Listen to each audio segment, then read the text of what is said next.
Protectoglass, blindajes, seguridad y protección. Desde 1993 hemos protegido la vida de nuestros clientes y de los suyos en México y en el mundo. Protección contra robos y asaltos, secuestros y delincuencia organizada. Utilizamos cristales blindados de la más alta calidad, acero balístico y fibras Tuarón y Kevlar para cubrir los 7 niveles de blindaje en protección contra armas cortas, largas y metralletas. Informes en www.blindajes.com.mx y al 55 55 74 34 33. Protectoglass. Nuestro negocio es salvar vidas.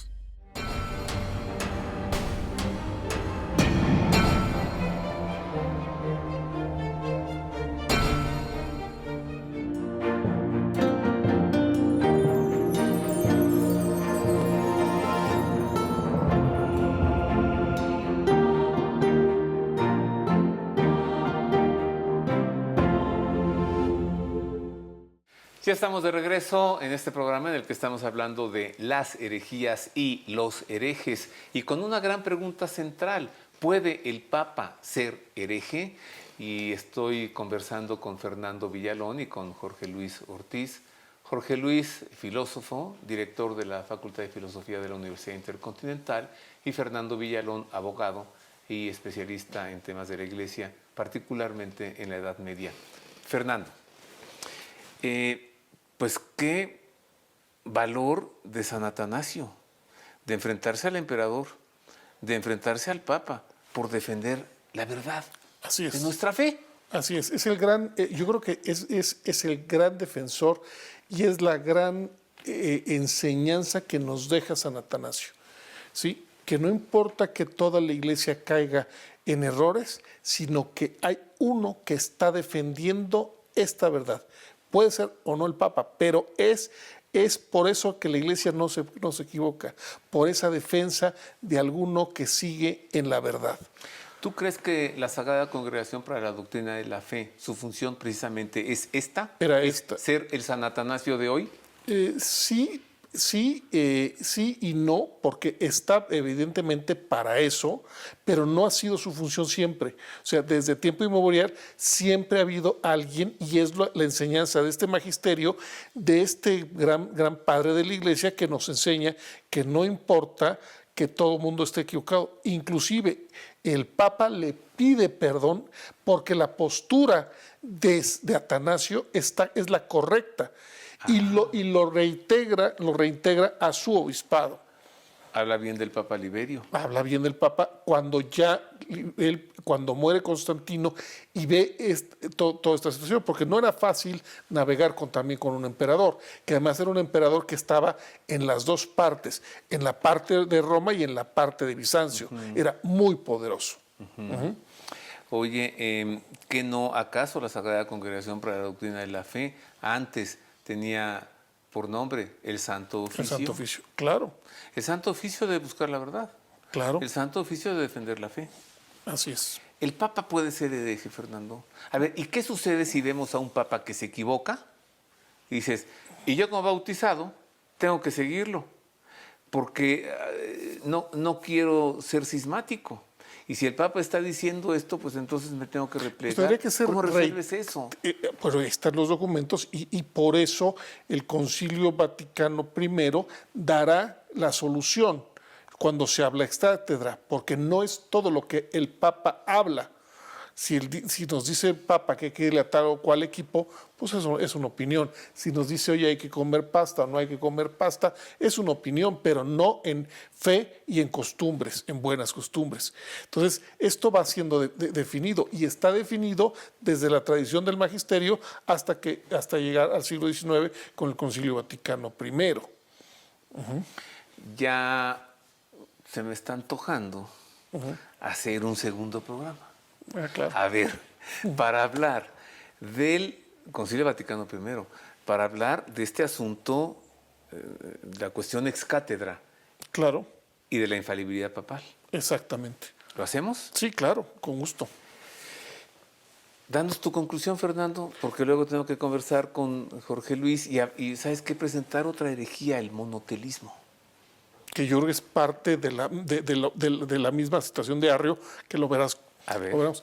Ahora, mi conclusión es muy clara. Yo creo que San Atanasio, la gran aportación es seguir en la verdad, aunque pierda el cargo, aunque pierda su situación como obispo, pero él está escribiendo esa apologética y combatiendo a todo el realismo a lo largo del Imperio Romano, a lo largo de la Iglesia Universal, y esto nos lleva a decir, no importa, la Iglesia no se equivoca porque alguno de sus miembros está en lo correcto.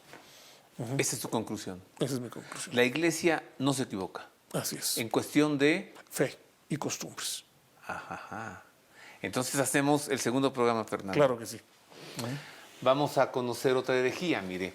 Así como San Atanasio enfrenta al Papa Liberio, otro papa de nombre Honorio fue enfrentado también por posiblemente incurrir o simpatizar con una herejía que no el arrianismo, sino el monotelismo. ¿En qué consiste? ¿Qué es el monotelismo? ¿Por qué es herejía? Esto. El monotelismo es una de las herejías cristológicas que se caracterizan por profesar errores sobre quién es Jesucristo. Ya desde el año 325 había sido definido que nuestro Señor Jesucristo es verdadero Dios y hombre, dos naturalezas en una persona. Pero en el siglo VII circulaba por Oriente la herejía del monofisismo, la cual sostiene que en Jesucristo solo existe una naturaleza, pues la naturaleza humana habría dejado de existir como tal en Cristo al ser asumida por su persona divina de Hijo de Dios. El patriarca Sergio de Constantinopla, teniendo en cuenta el peligro de que los persas y los árabes estuviesen tan cerca del Imperio Romano de Oriente, convenció al emperador Heraclio de suscribir un edicto dogmático con el único fin de dar gusto al cristianismo, en el que se declarara la presencia de dos naturalezas en Jesús, pero una sola voluntad, con lo que se pretendía ganar la simpatía de los enemigos por medio de concesiones religiosas. Esta doctrina, conocida como monotelismo, en el fondo supone que si bien en Jesús existen la naturaleza humana y la divina, solamente posee una voluntad, la del Logos del Padre, y no las dos voluntades perfectamente alineadas por amor al Padre, como lo profesa la Iglesia Católica.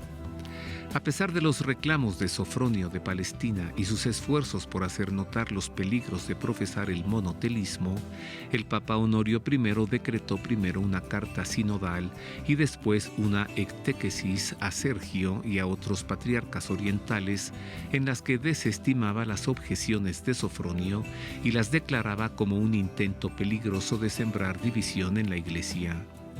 Con el tiempo, fueron los papas Juan IV y Teodoro I quienes pusieron en claro el error intrínseco del monotelismo, lo que valió para declarar anatema al fallecido Papa Honorio I.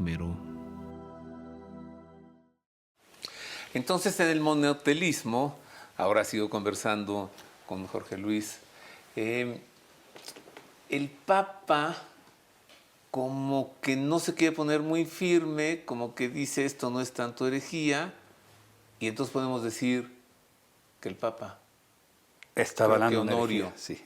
Aquí ya estamos con Honorio. Ya son 300 años después de San Atanasio.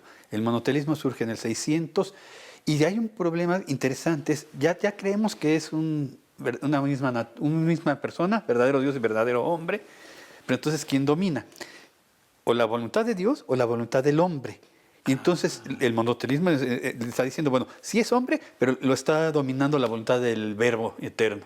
Entonces, la voluntad de Cristo nunca funcionó. Entonces, es falso que se haya querido echar para atrás en el Getsemaní. Y entonces le quita autoridad, autoridad a Jesús cuando da la decisión de sí, quiero asumir la pasión. Pero mira estas palabras en Getsemaní, que se haga Tu tu voluntad voluntad y no la mía. O sea, hay dos voluntades en Cristo, la divina y la humana.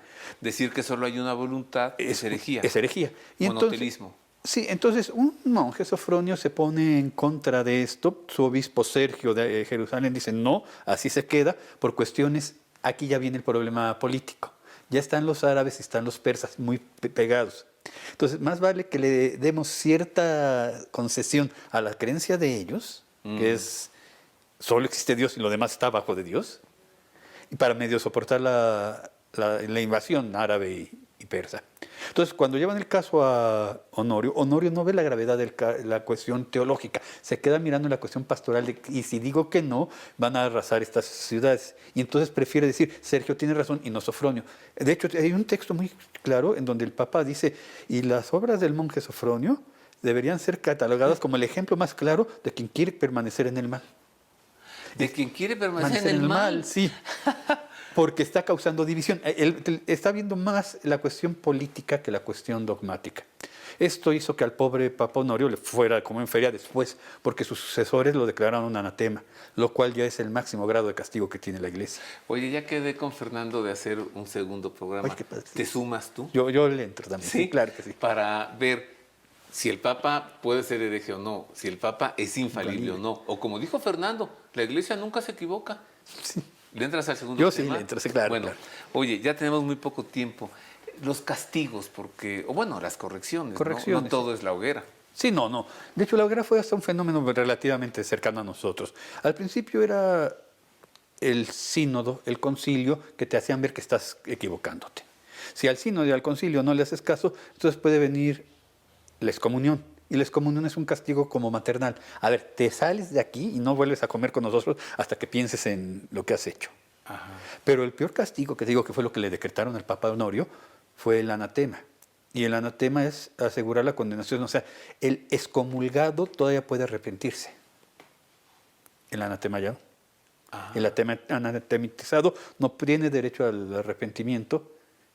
Esto viene desde el Harim judío, que era esta idea de un castigo de no vuelves aquí, hagas lo que hagas. Porque estás llamando la atención una vez, 2, 3, 5 veces y no has hecho caso, anatema.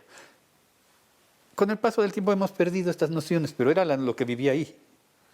La vida. Ay, Jorge Luis, ¿sabes qué me va quedando de este programa? Qué poca delicadeza tenemos hoy para buscar la verdad. Sí. Cuando en tantos siglos se ha buscado con tanta vehemencia y fruición. ¿Qué concluyes? Dinos, tu gran conclusión. Una conclusión. A ver, San Atanasio, la figura de hoy, nos deja esta búsqueda por la verdad. Y esta búsqueda de la verdad no debe ceder ante cuestiones políticas, la propia vida, los cargos. Pero hay que reconocer que la mente humana no abarca la verdad a la primera. Y entonces, si estoy pensando que algo es así en cuestiones de fe, de religión, del dogma, que a veces todo uno nos hemos preguntado, tengamos la sensibilidad de decir, pero puede que estoy equivocado. Y entonces, aunque de repente mi mente haya volado, ese puede que esté equivocado y me someto a lo que digan los que saben de esto, es un acto de que no caí en herejía. Mi mente voló porque ahí tenía que llegar. Y siempre serás bienvenido de vuelta a la iglesia. A la iglesia, sí. Gracias, Jorge Luis. No, gracias, Roberto, por la invitación. Gracias también a Fernando Villalón. Gracias a usted por el favor de su atención.